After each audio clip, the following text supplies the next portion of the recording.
मनुष्य के जीवन की सबसे बड़ी समस्या दुख है और वह दुख जो है अनगिनत रूपों में मनुष्य के सामने आता है और मनुष्य का पूरा जीवन इस दुख का समाधान पाने के लिए प्रयत्नशील रहता है और इस दुख यदि सुख आता भी है तो दुख उसका पीछा करता हुआ जीवन में आ ही जाता है। इसलिए व्यक्ति के जीवन में इच्छा होना स्वाभाविक है कि हमारे जीवन में कोई दुख न हो और वो दुख के संबंध में भी थोड़ी सी भी यदि कमी उसको सुख में लगे तो वो दुखी हो जाता है। इसका समाधान प्राचीन काल से लेकर अब तक वेद पुराण शास्त्र महात्माओं के द्वारा दिया गया। श्री रामचरितमानस में अनेक प्रसंगों में विभिन्न रूपों में इस दुख की समस्या को कैसे हम जीवन में इस दुख की समस्या से मुक्त हों, इस पर विचार किया गया। यहां जो पंक्ति चुनी है जय भैया ने,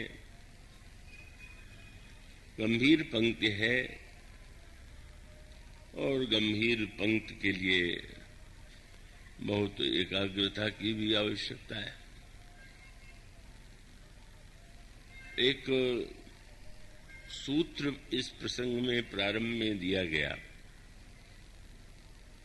जैसे कई बार आप ये कहते हैं, आपको अनुभव होता है कि जीवन में उलझने बहुत हैं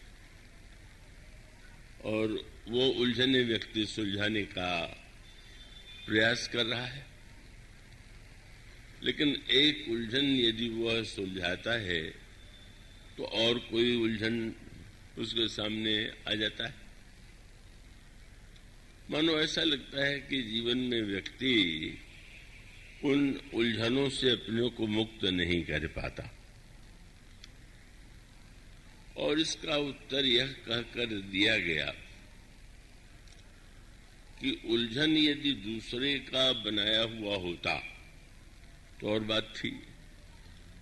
व्यक्ति ने स्वयं उलझन का निर्माण किया है और फिर जब वो उलझनों को सुलझाने की चेष्टा करता है तो उसको एक बड़ा गंभीर रूप मानस में दिया गया कि अगर कोई रस्सी उलझ गई है और उस उलझी हुई रस्सी को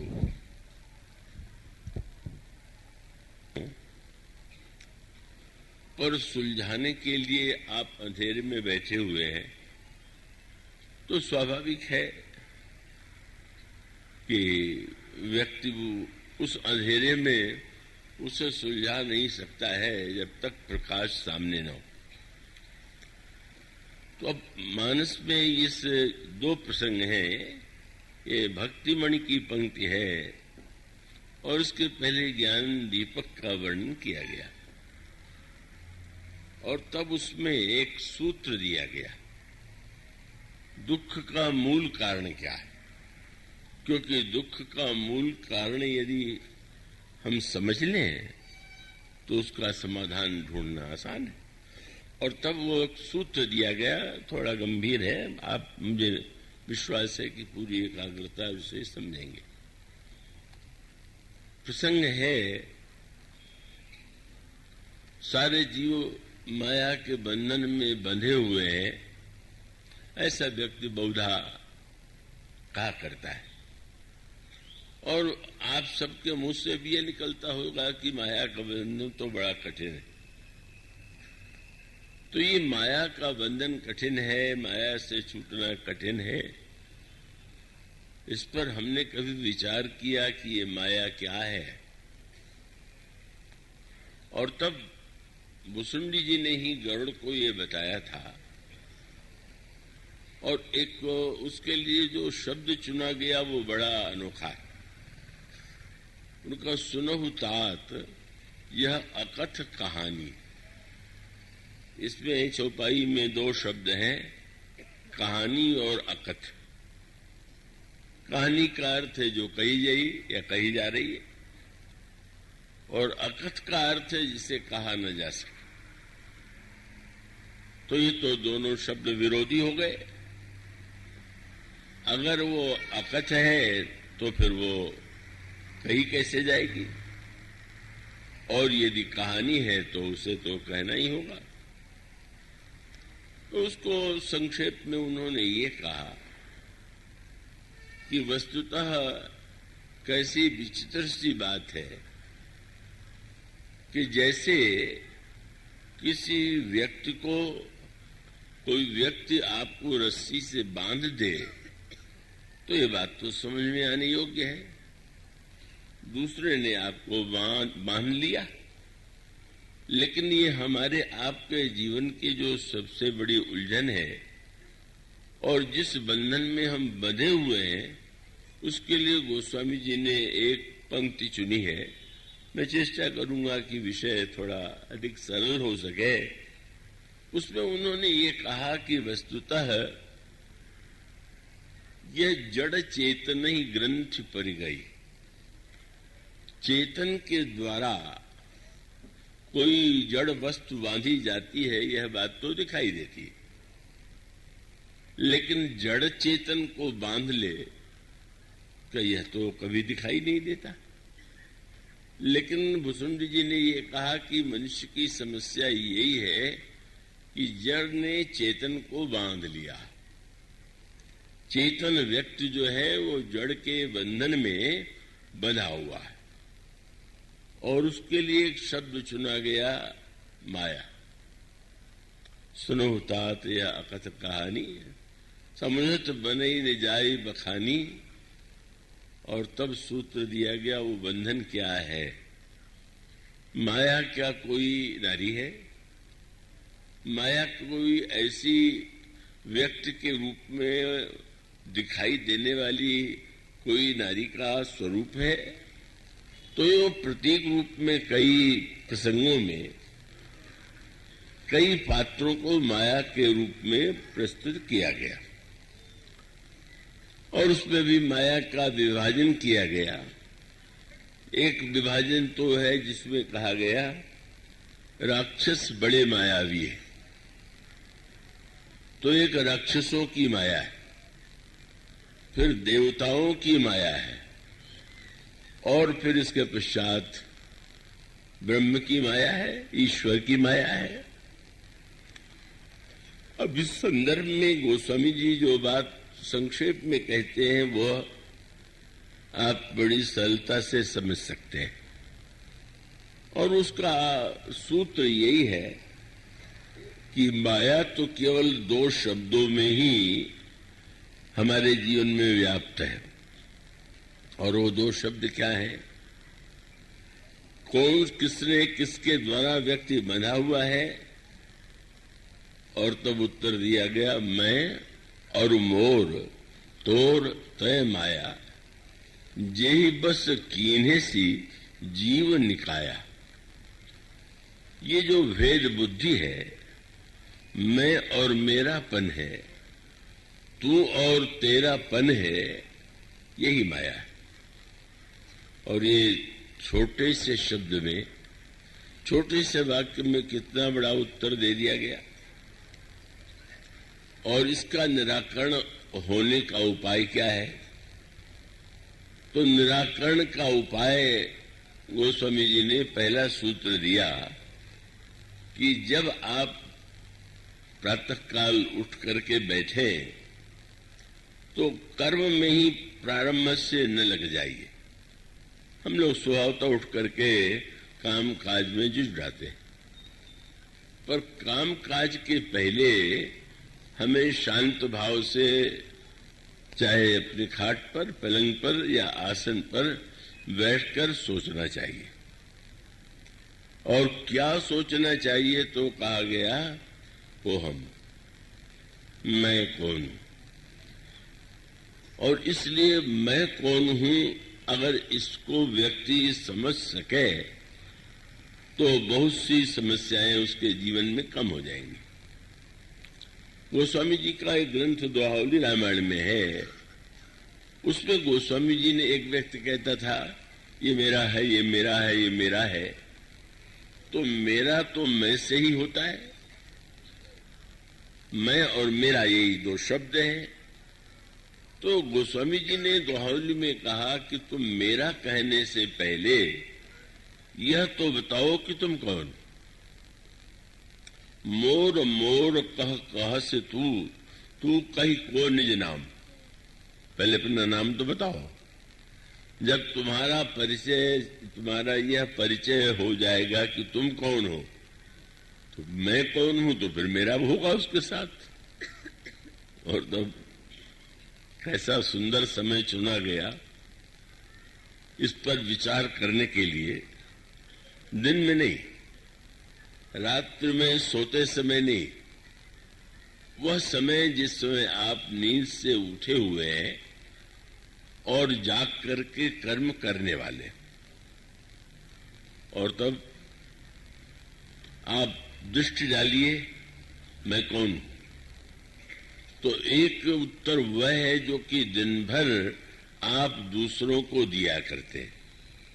अगर आपसे कोई पूछे आपका परिचय तो आप किसी न किसी रूप में अपना परिचय देंगे, चाहे प्रांत के रूप में, देश के रूप में, वर्ण के रूप में, परिवार के रूप में आप ये कहेंगे कि मैं हूं, अथवा किसी पद के रूप में आप ये कहेंगे कि मैं। तो मानो दिन भर जो आप परिचय देते हैं वो तो हर समय बदलने वाला परिचय है। आप अनेक अनेक रूपों में अपना परिचय देते हैं। और तब आप पहले तो ये निर्णय कीजिए कि दिन भर में जो आपने परिचय दिए उन परिचयों में वस्तुतः आपका परिचय क्या है। और फिर एक दूसरी की स्थिति आती है, आप रात्रि के में जाकर सोने के लिए गए, गहरी नींद आपको आ गई। तो गहरी नींद के पहले कई व्यक्ति सपने में सपने देखते हैं। तो एक तो आपका वह संसार जिसमें आप दिन भर व्यवहार करते हैं, और एक वो सृष्टि कि जो सपने में आप देखते हैं। और अनोखी बात है कि सृष्टि में भी सब कुछ दिखाई देता है, घर बार परिवार वस्तुएं घटनाएं सब दिखाई देती हैं। पर अंतर यही है कि दिन में वो सब कुछ आप करते हुए अपने आप को देखते हो, और सपने में कुछ न करते हुए भी आप करते हुए अपने को देख पाते हैं। और वो जागने में और सपने में कितना अंतर है। और तब आप विचित्र विचित्र प्रकार के जो सपने आते हैं उस पर ध्यान दीजिए। इसी को श्री लक्ष्मण जी ने निषाद राज को समझाने का प्रयास किया था। भगवान श्री राम वन यात्रा में श्रृंगवेरपुर के पास जब पहुंचते हैं तो वहां के चौधरी कहिए, राजा कहिए, निषाद ने उनका स्वागत किया। और वो प्रभु से प्रार्थना पहले तो यही किया कि आप पधारे और मुझे धन्य बना दें। तो प्रभु ने कहा कि पिताजी के आज्ञा का पालन करने के लिए मैं किसी गांव में नहीं जा सकूंगा। और तब निषाद ने एक वृक्ष से शोभा का देखा और रात्रि में प्रभु के पहले तो कंदमूल फल ला करके प्रभु को अर्पित किया, और बाद में प्रभु के लिए कुश की और उस पर पत्ते और उस पर थोड़े कोमल पंखड़ियां पुष्प बिखेर करके उनको सोने के लिए प्रबंध कर दिया। और जब प्रभु और जनक नंदिनी सीता उस शैया पर रात्रि को विश्राम करने लगे तो लक्ष्मण जी जो है वो दूर बैठ करके धनुष बाण लेकर के जागते हुए पहरा देने लगे। और निषाद राज ने का उस समय उसको लगा कि मैं भैया लक्ष्मण के पास बैठ करके अपने हृदय की व्यथा को, अपनी पीड़ा को मैं सुनाऊं। तो गोस्वामी जी ने कहा आप लखन पह बैठे हो जाइए। और उसके बाद निषाद राज के आंखों में आंसू आ गए। ध्यान आने लगा कि जो राजमहल में कोमल शैया पर सोते रहे होंगे और जिनकी सुख सुविधा के लिए इतनी सामग्री राजमहल में होगी, आज वही श्री राम का केवल बलकल वस्त्र पहने हुए, सोने के लिए भी केवल तिनके की सैया है और यहाँ पर तो सुख की सामग्री का सर्वथा अभाव। दुखी हो गए और तब उनका ध्यान कहाँ गया, जैसा हम लोगों के जीवन में भी होता है। जब कोई दुख जीवन में आता है तो सबसे पहले हमारा ध्यान जाता है किस व्यक्ति के कारण ये दुख जीवन में आया। तो बहुत सी घटनाएं और बहुत से जो दुख होते हैं उसमें कोई न कोई व्यक्ति सामने होता है। और तब क्या होता है, थोड़ा विषय गंभीर है, पर मैं समझता हूं कि इतने वर्ष में आप लोग तो बहुत ज्ञानवान हैं, बहुत एकाग्रता से समझने की आवश्यकता है। और उस सूत्र वही है कि निषाद राज को ये प्रतीत होता है कि ये श्री राम को इतना दुख और जनक नंदिनी सीता को इतना दुख उठाना पड़ रहा है, इसमें कौन कारण है। और तब उनका ध्यान महारानी कैकेयी की ओर गया और कैकेयी जी का स्मरण जब किया निषाद राज ने तो शब्द चुना कैकेयी नंदनी मंद मत। वह कैकेयी राजा की पुत्री बड़ी मंद बुद्धि की है। कैकेयी नंदन मंद मति कठिन कुटिल पर कीन, और कितनी कुटिलता के द्वारा जय रघुनंदन जानकी सुख अवसर दुख दीन। भला युवावस्था तो सुख के लिए होती है और उस मंदमती कुटिल कैकेयी ने सुख के अवसर के पर दुख दे दिया। कितने कष्ट की बात है। तो ठीक वही बात है जैसा संसार में जब भी लगता है कि इस व्यक्ति ने मुझसे कोई वस्तु छीन लिया, मुझसे ले लिया और कोई कष्ट दे दिया, तो हम उसको समझते हैं कि दुख का कारण यही। लेकिन लक्ष्मण जी ने वहां पर जो निषाद को समाधान दिया वो कई रूपों में दिया। पहले तो उन्होंने एक समाधान वह दिया जिस समाधान को हम कर्म सिद्धांत के रूप में जानते हैं। फिर दूसरा समाधान उन्होंने यह दिया कि जिसको हम वेदांत ज्ञान सिद्धांत के रूप में जिसको सुनते पढ़ते हैं। और फिर अंत में जो उन्होंने उत्तर दिया वो भक्ति सिद्धांत के द्वारा जो उसकी व्याख्या की जा सकती है वो की गई। अब उन तीनों व्याख्याओं में कौन सी व्याख्या सही है इसमें बहुत उलझने की आवश्यकता नहीं। आपको जिस समस्या, जिस समाधान, जिस उस उत्तर से आपका समाधान हो जाए वो आपके लिए ठीक है। समाधान की आवश्यकता तो आपको है और आप उस बात में क्यों व्यर्थ के विवाद में पड़ते हैं कि तीनों में क्या ठीक है और क्या ठीक नहीं। तो उन्होंने वह सूत्र दिया जो अंत जिसका की समाप्ति भक्ति सिद्धांत से होती है। तो ऐसी स्थिति में जो समाधान लक्ष्मण जी ने दुख का दिया उसमें पहला सूत्र बड़े महत्व का है। देखिए, कोई वस्तु अगर जीवन में है कठिनाई है, कोई दुख है तो उसको हल्का करना चाहिए कि बढ़ाना चाहिए। अब वो सबसे बड़ी समस्या है कि हम लोग जो दुख होता है उस दुख को भी बढ़ाने की कला में बड़े निपुण। हम छोटी बात को कितनी बड़ी बना दें और उसको कहां तक पहुंचा दें।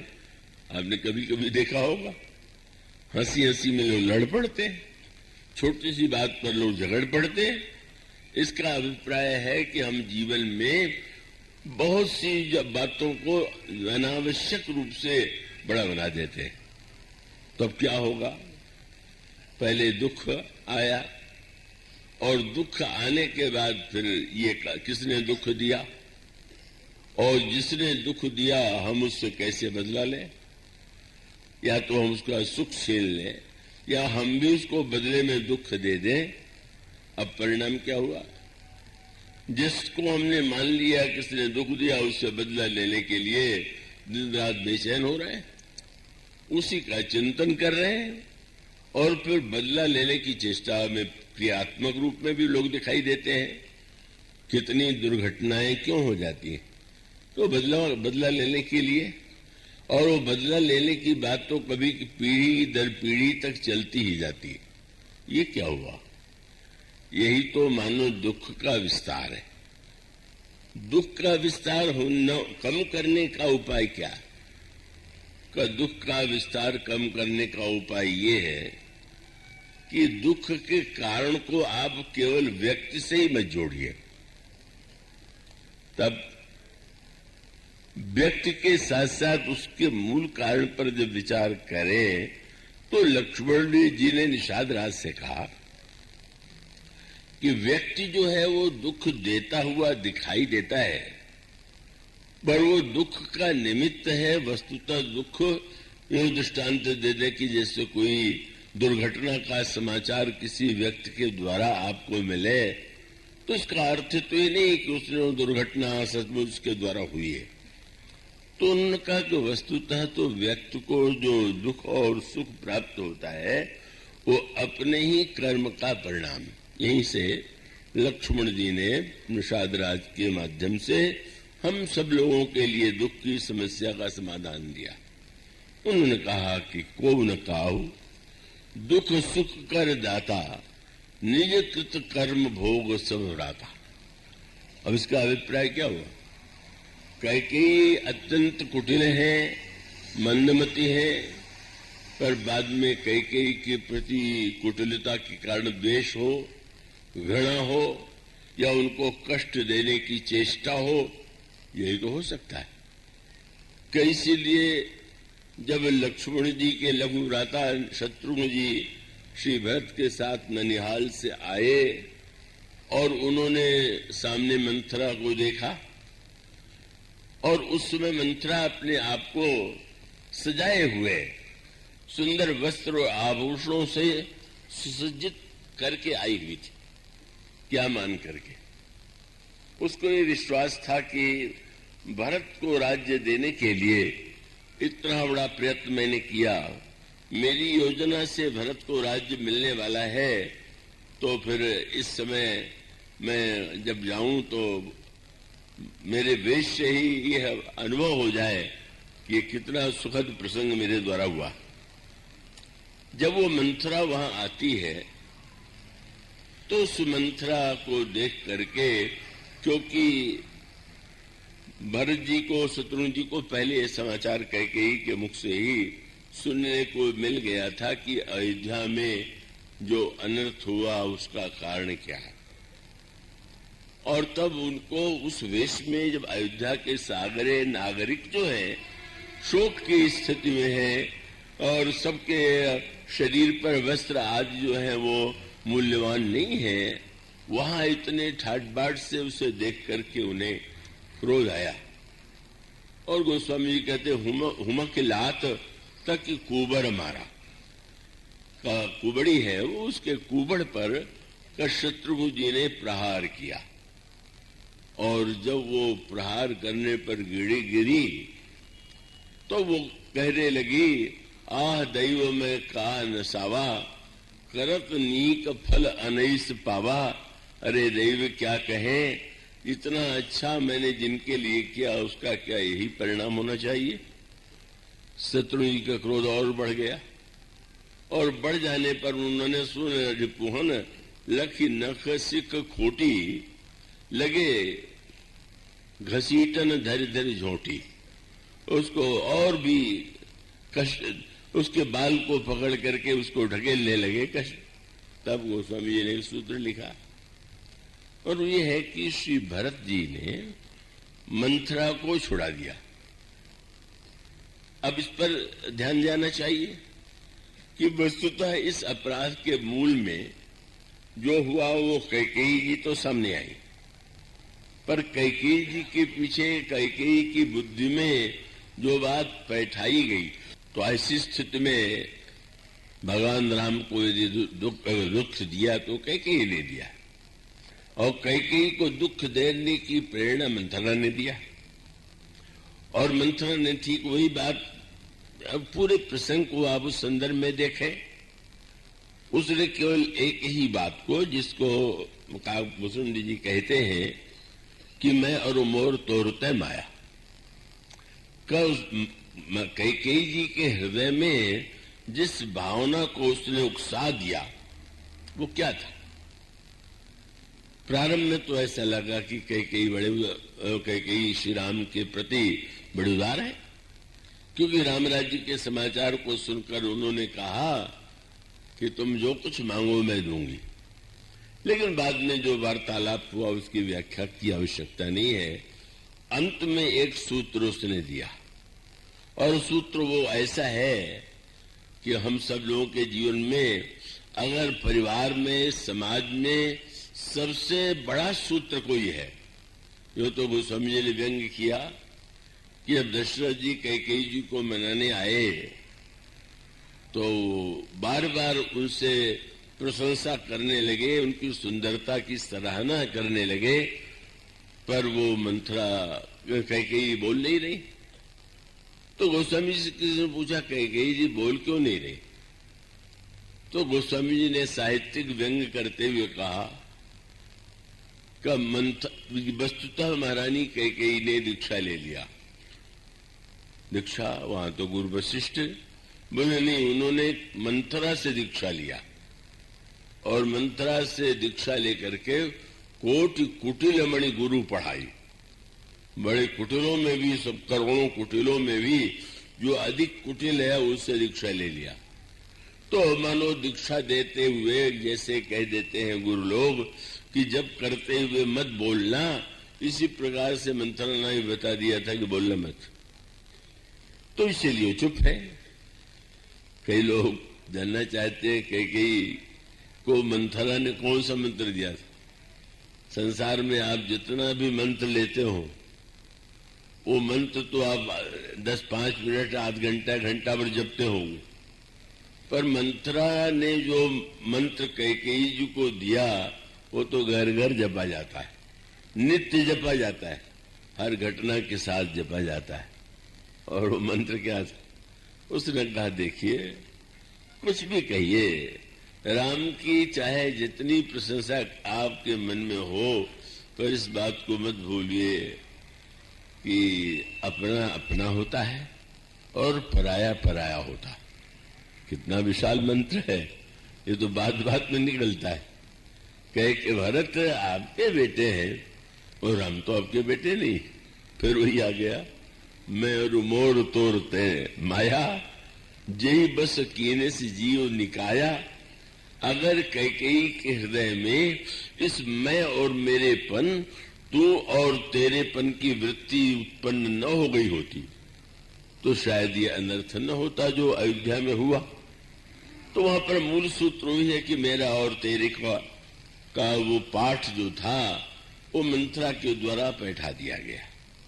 और ऐसी स्थिति में सारे व्यवहार में जैसा होता है, जो कुछ हो रहा है, राम को राज्य मिल रहा है तो भरत को कारागार में डालने के लिए, राम राजा हो जाएंगे तो लक्ष्मण युवराज हो जाएंगे, और तुमको बहुत एक ही काम दिया सकता है कि तुम कौशल्या की दासी बन करके रहो।